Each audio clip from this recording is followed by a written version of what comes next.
Hey everyone, it's Ryan from No Credentials Required to talk to you about one of our newest partners at BellyUpSports, SeatGeek. Yeah, live sports is great on television, but the feeling of being at the arena is a priceless experience. That's why our friends at SeatGeek are there to help you find the best tickets at the best prices. Not only can you get tickets to sporting events, but you can also get tickets to concerts, comedy shows, musicals, and more. Search for your desired event now at SeatGeek.com, enter promo code BellyUpSports at checkout, and you save $20 off your first purchase. SeatGeek.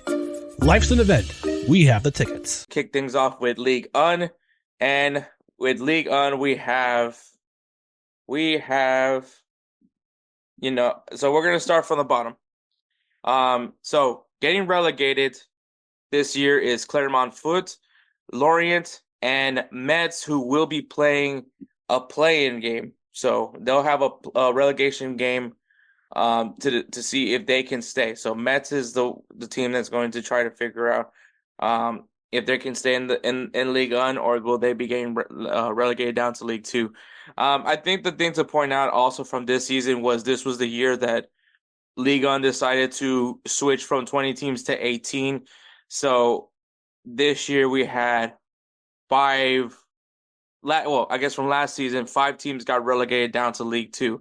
So just a little interesting thing to point out, just because obviously this was a little bit different from the usual years from Ligue 1, but there is that. Teams to know,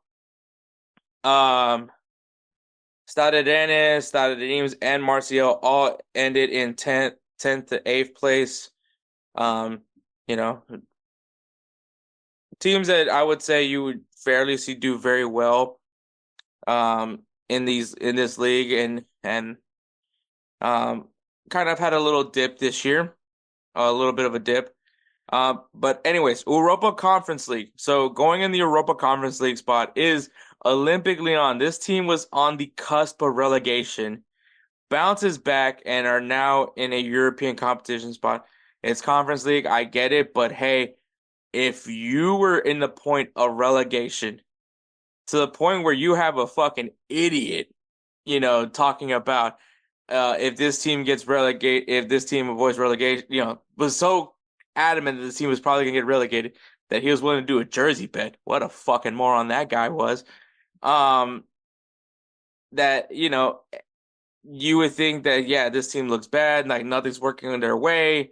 And then the second half of the season, they figure it out. They get back on track, and they go from being on the cusp of relegation to now in an Europa Conference League spot.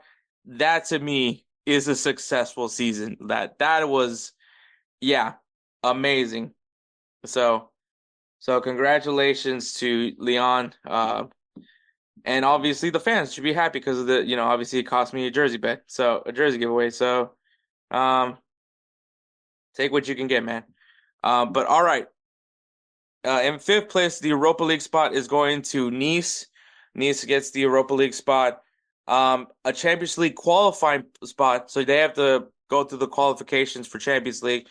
So it's not necessarily a guaranteed Champions League spot, but Lille is in that spot. So I believe if Lille does not do well in the playoff, they do get sent down to Europa League. So that is still potential to see a European competition.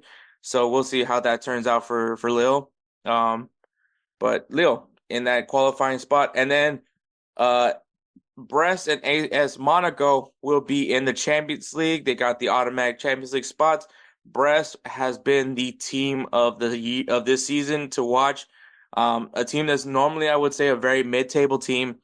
Had a pretty good season, almost finished in second, but now they're going to the Champions League, so I'm sure the fans of Brest are very excited to be in Champions League and see how they fare. I should point this out. Champions League will be a lot different this coming year, because they're moving on from the group stages. There's not going to be a group. It's going to be one giant table. We'll definitely break down the new rules for Champions League when we get closer to it. We've talked about it plenty of times. It's the fucking Super League. That's literally what it is. But just so you guys know about what is going to look like this year. AS Monaco finishing in second. we've been waiting for Monaco, bro. Like Monaco, if you guys remember, was kind of supposed to be the competitor to PSG because they also got in some wealthy owners, and a lot of people were thinking like, oh, this is gonna be the competitor to PSG, and it just never worked out.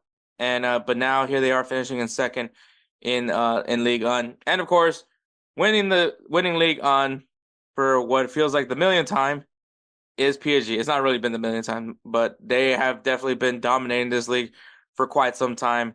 But PSG, despite all that was going through PSG, you still have a lot of quality players on that team.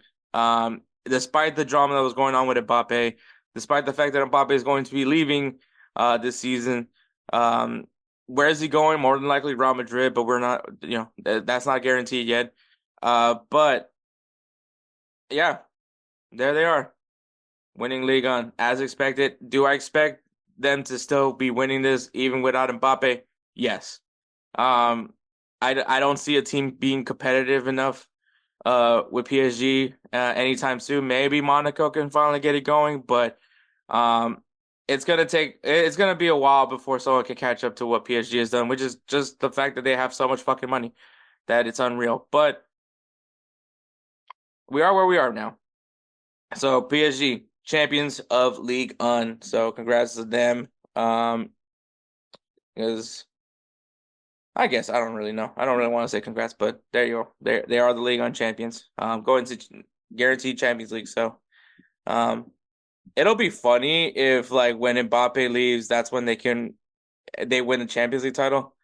That's just my thoughts, but we'll see. We'll see about that.